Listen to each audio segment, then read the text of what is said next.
cabinet VAS International Consulting renforce les capacités des chefs et cadres d'entreprise. Les enjeux de la formation précisés dans cette édition.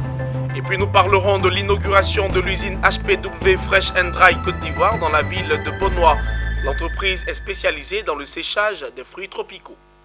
Bienvenue mesdames et messieurs. Le cabinet VAS International Consulting a récemment procédé au renforcement de capacités des chefs et cadres d'entreprise sur les questions d'ordre financier. Cette formation visait à leur donner les rudiments nécessaires pour mieux apprécier les enjeux financiers de la gestion de leur entreprise et valoriser la communication avec les autres partenaires du monde de la finance. Le reportage est signé Walter Kofi et Marie Seri. Durant 48 heures, ces chefs et cadres d'entreprise ont été formés sur les mécanismes comptables et financiers, les décisions et choix d'investissement et les techniques de contrôle de compte et le budget. Une formation pour les décideurs non financiers initiée par le cabinet VAS Consulting dans le but d'outiller ces chefs d'entreprise sur tous les aspects de la finance afin d'amener ces derniers à avoir une meilleure vue sur tous les enjeux financiers et la gestion de leurs entreprises. Nous avons parlé des mécanismes comptables pour qu'ils sachent à peu près comment est-ce que la comptabilité fonctionne. Nous avons discuté aussi de modules tels que le choix et décision d'investissement. Comment est-ce qu'on investit en sachant qu'il y a des critères objectifs, quantitatifs de prise de décision. Nous avons donné des cas pratiques. Nous avons travaillé aussi sur l'élaboration des budgets pour leur expliquer que le budget est fondamental dans la gestion d'une entreprise. C'est comme je le disais tantôt, lorsqu'on conduit un véhicule, on a la tête levée, on n'a pas la tête là.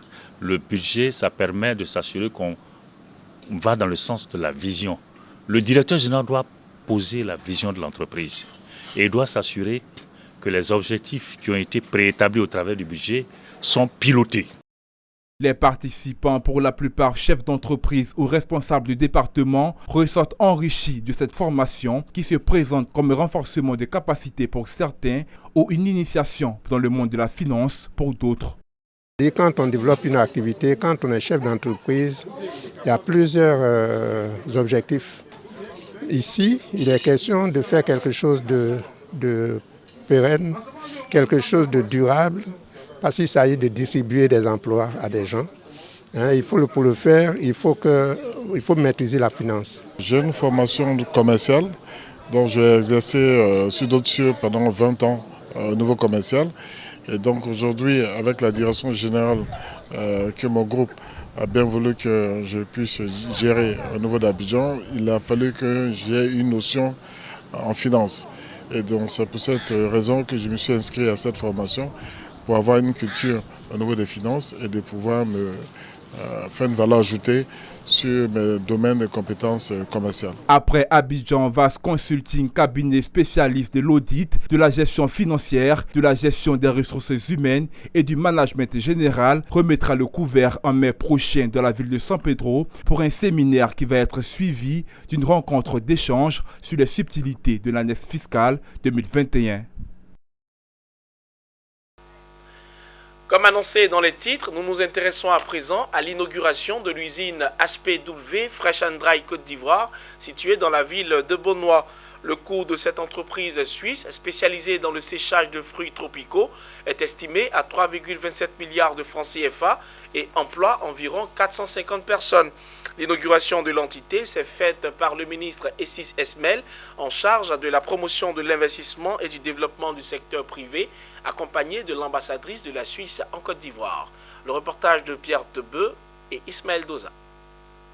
Après 60 ans de coopération, la Suisse continue de faire confiance au modèle économique de la Côte d'Ivoire.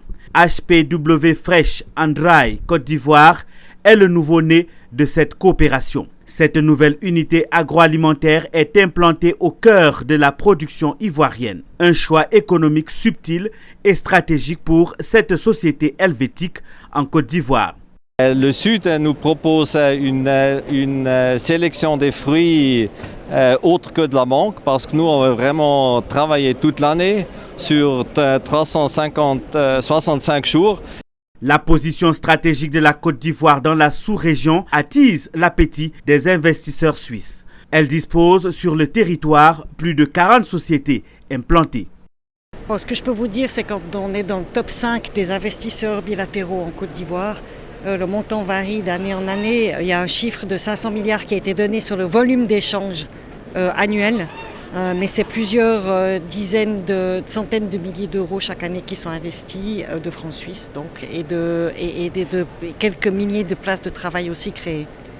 Vu le rôle et la position actuelle de la Côte d'Ivoire, le secteur privé suisse compte bien en profiter.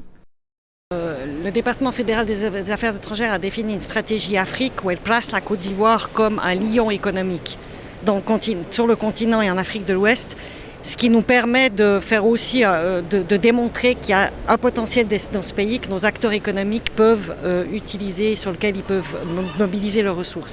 Cette nouvelle entreprise helvétique a permis de créer 450 emplois. Le gouvernement l'a bien compris en misant sur la transformation locale. Depuis 2011, le président Alassane Ouattara a mis le cap sur la transformation structurelle de l'économie à travers l'industrialisation. Le secteur agricole en Côte d'Ivoire, l'un des piliers de l'économie, génère plus de 25% du produit intérieur brut et emploie plus de 50% de la population active nationale. Cette nouvelle unité agroalimentaire implantée au cœur de la production ivoirienne d'ananas transformera par an près de 8000 tonnes de mangue, d'ananas, de noix de coco et de bananes.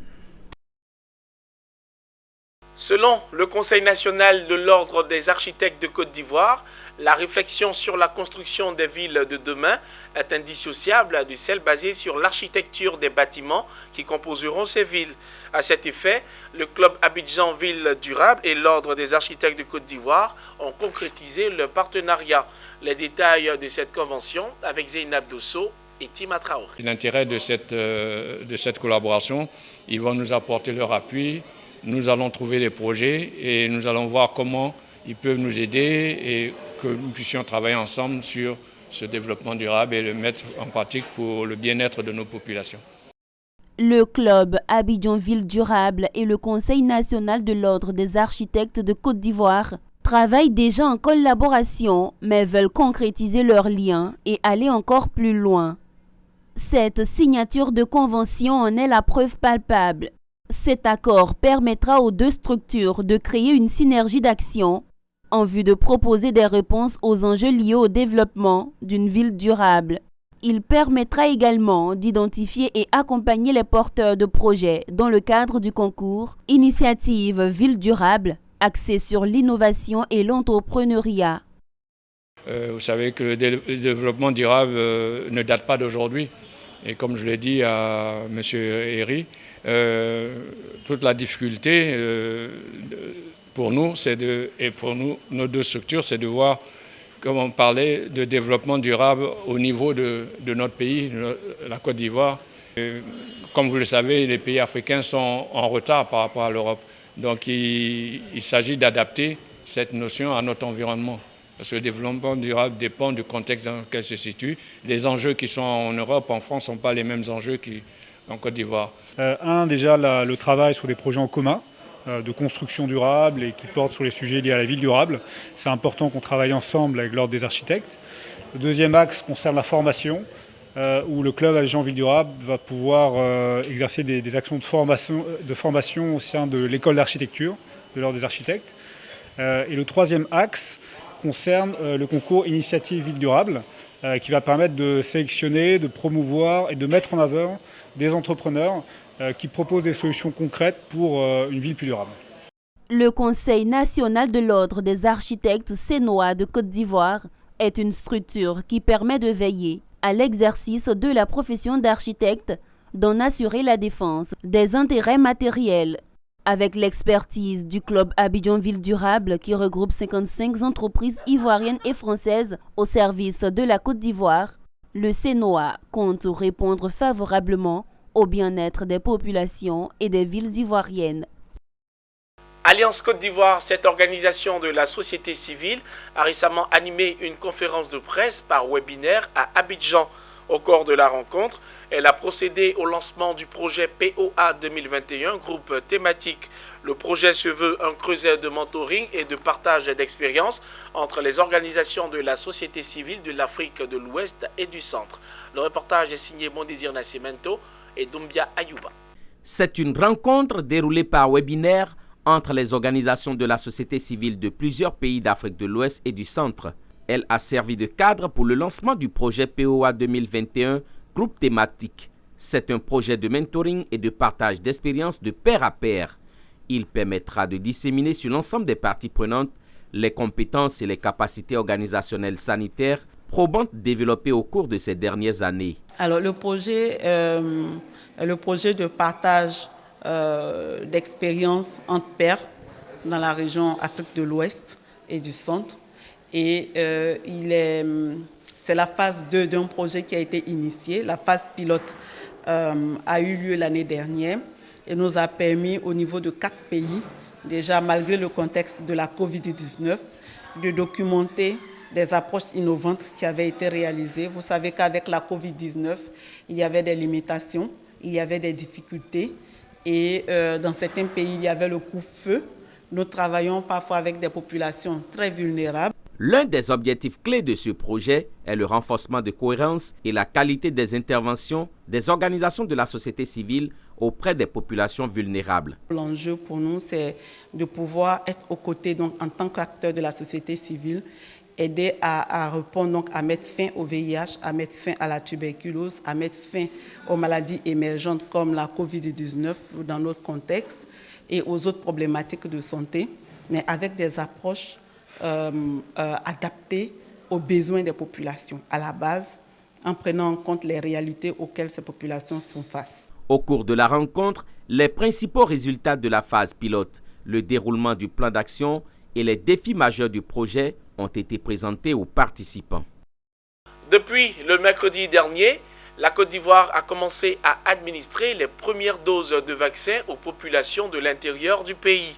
Le lancement de l'opération s'est fait en présence du nouveau ministre Pierre Demba, en charge de la santé, de l'hygiène publique et de la couverture maladie universelle. C'était à Yamoussoukro, capitale politique de la Côte d'Ivoire. Le reportage de Charles Kouakou est commenté par Betty Kouakou. Yamoussoukro, centre hospitalier régional. Le ministre en charge de la santé, Pierre Demba, et l'ensemble de la communauté sanitaire lancent la phase de vaccination de masse contre la Covid-19 en Côte d'Ivoire avec le vaccin AstraZeneca.